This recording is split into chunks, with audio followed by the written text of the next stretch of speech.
തൃശ്ശൂരിനെ സംബന്ധിച്ചിടത്തോളം ഒരുപാട് ഫ്ലാറ്റുകളുള്ള ഒരു നഗരമാണല്ലോ. അപ്പോൾ അതുകൊണ്ട് തന്നെ ഫ്ലാറ്റുകളിലാണ് കൂടുതൽ വോട്ടുകൾ ഇരിക്കുന്നത്. പലർക്കും രണ്ടിടങ്ങളിൽ വോട്ടുള്ള സാഹചര്യമൊക്കെ ഉണ്ട്. അപ്പോൾ നമ്മൾ കഴിഞ്ഞ ഇലക്ഷൻ സംബന്ധമായിട്ട് ഏറ്റവും കൂടുതലായി ചർച്ച ചെയ്യപ്പെട്ടതും ഈ 2 വോട്ട് അല്ലെങ്കിൽ ഒന്നിൽ കൂടുതൽ വോട്ടിനെ പറ്റിയായിരുന്നു. പല അപ്രതീക്ഷിത വിജയങ്ങൾക്ക് പിന്നിലും ഇതാണ് കാരണം എന്നുള്ള രീതിയിലുള്ള ചർച്ചകളൊക്കെ ഉണ്ടായിരുന്നു. അപ്പം അങ്ങനെ താങ്കൾ കരുതുന്നുണ്ടോ? ഞങ്ങൾ ഈ തെരഞ്ഞെടുപ്പിന് കൃത്യമായി വോട്ടർ പട്ടികയിൽ പേര് ചേർക്കുന്നത് ഉൾപ്പെടെ അതിൽ സ്ഥലത്ത് താമസക്കാരില്ലാത്തതും 2 വോട്ടുള്ള ആളുകളെയൊക്കെ ഞങ്ങൾ കൃത്യമായി ഐഡൻറ്റിഫൈ ചെയ്ത് നമ്മുടെ സംഘടനാ പ്രവർത്തനം പൂർത്തീകരിക്കാൻ വേണ്ടി കഴിഞ്ഞിട്ടുണ്ട് എന്നാണ് ഞങ്ങൾ കരുതുന്നത്. ഈ ഫ്ലാറ്റ് എന്ന് പറയുന്ന സ്ഥലങ്ങളിലൊക്കെ തന്നെ കഴിഞ്ഞ പ്രാവശ്യം ഉണ്ടായ ചില പ്രശ്നങ്ങൾ ലോക്സഭാ തെരഞ്ഞെടുപ്പിൽ നമ്മൾ കണ്ടതാണ്.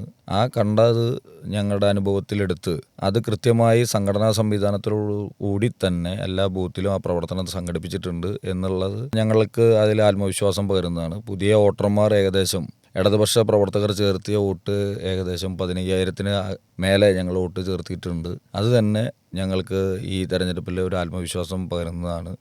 ഈ തെരഞ്ഞെടുപ്പിനകത്ത് അത്തരത്തിലുള്ള വോട്ടുകളൊക്കെ നമ്മൾ കൃത്യമായി കണ്ടുപിടിക്കാനും കൃത്യമായും മനസ്സിലാക്കി എങ്ങനെയാണ് അത് പരിഹരിക്കേണ്ടത് എന്നുള്ളതിനെ സംബന്ധിച്ചൊക്കെ കൃത്യമായ നിലപാടുകൾ സ്വീകരിച്ചിട്ടുണ്ട്. അതനുസരിച്ചുള്ള പ്രവർത്തനങ്ങൾ വളരെ അച്ചടക്കത്തോടു കൂടിയും നമ്മുടെ പ്രവർത്തകർ താഴെ തലത്തിൽ നല്ല പോലെ ഓരോ വീടും കയറി ഇറങ്ങി അത് പരിശോധിച്ചിട്ടുണ്ട് എന്നുള്ളതാണ് ഈ തെരഞ്ഞെടുപ്പിൻ്റെ പ്രത്യേകത എന്നും കൂടി ഈ സന്ദർഭത്തിൽ സൂചിപ്പിക്കുകയാണ്.